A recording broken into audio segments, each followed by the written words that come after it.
The color scheme is one of the most important things to consider in interior design.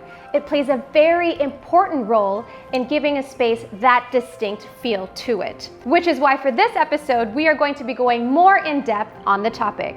I am going to be sharing with you guys some concepts on the theory of color.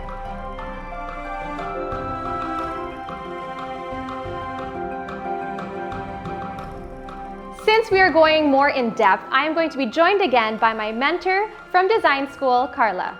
Hi, it's me again, Carla. I'm an interior designer and academic chairperson for interior design at SOFA Design Institute. To properly show you how to apply the theory of color, we created 3 different displays: a living room, a bedroom, and a dining room. You will be able to see how we maintained a specific theme for each of the space, but also by showing you guys how we gave each of them their own character. So color theory is an art and a science in itself. So it deals with understanding how colors relate to each other and how we can use these colors to create spaces that are more relaxing or more exciting or more entertaining. What most people don't realize is that the feelings that you have towards a space is actually based on the psychology behind color theory. So the neutral color palette is one of the most popular color schemes that are used today in interiors, but it's also the most least understood. We usually relate neutral colors to blacks, whites, and browns. But the thing is, a neutral base can easily be adapted to a variety of interior schemes and themes. So the nice thing about having a neutral base to your space is that you can always change it up by replacing the rug or adding different colored throw pillows. So the first setup, we used a navy colored blue rug, a darker blue shade of rug, and then we added throw pillows in contrasting colors. So we added one that was sort of like a slate or a gray color, and then to add a pop of color to the space, we added some orange tones to it.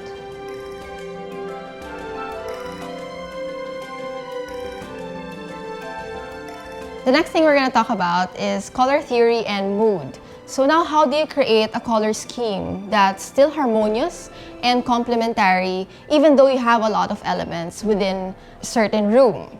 So under color theory, you'll find a color wheel. If you remember from when you were a kid, you'd have a color wheel at school. So that's very useful when you are trying to design spaces and choose your paint colors. For the second setup, again, we wanted to show you guys how you can work with neutral large furniture items. So what we did was we replaced the rug with a more multicolored rug. You can literally find all the colors of the rainbow on the rug. To match the rug, we also added colors that complement the rug or that you can find in the rug to the space. And that way, it gives that space more pop, more saturation, and it makes the space feel a little bit more fun as well. So there are certain color groups and they're divided into temperature. So these color temperatures actually affect the way you interact with the space and your emotions while you're inside that space. So when the space is cooler or when you decide on a cooler colored paint or cooler piece of furniture, it gives off a more relaxing vibe or a more calm vibe.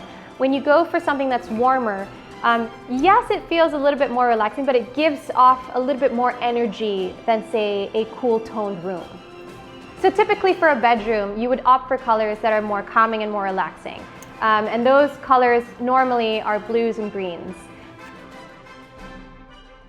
Whereas for dining rooms, you might want to opt for a warmer color because warmer tones help stimulate appetite. It's nicer to have a dining room that's warmer in tone because it makes you want to eat more, makes you happy about eating. So when you're choosing color schemes, you also have to take note of the small nuances within a color. So a blue is not just a blue, and a yellow is not just a yellow. You'd always want to find that sweet spot that belongs to your scheme that you want to work on.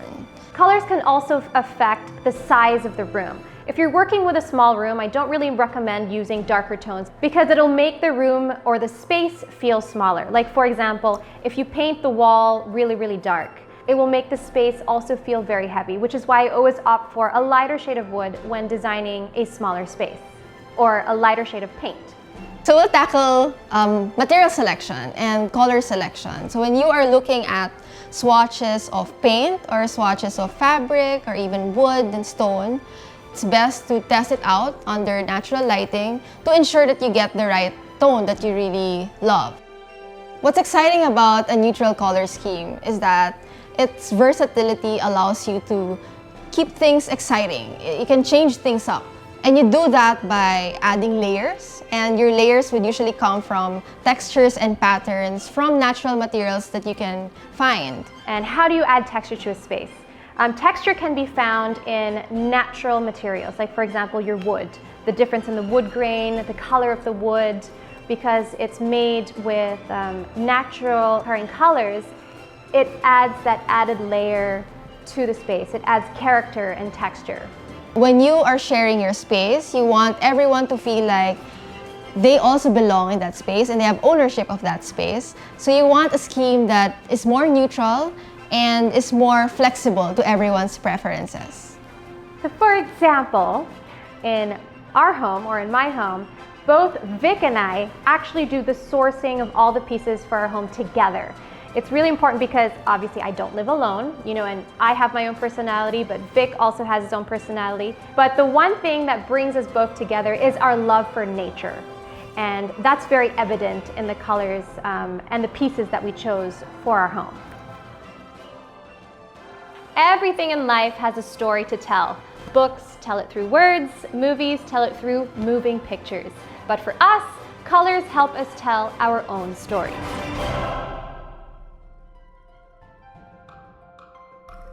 If you enjoyed watching this video, you guys know what to do. Like, share, and subscribe, and I'll see you guys next time.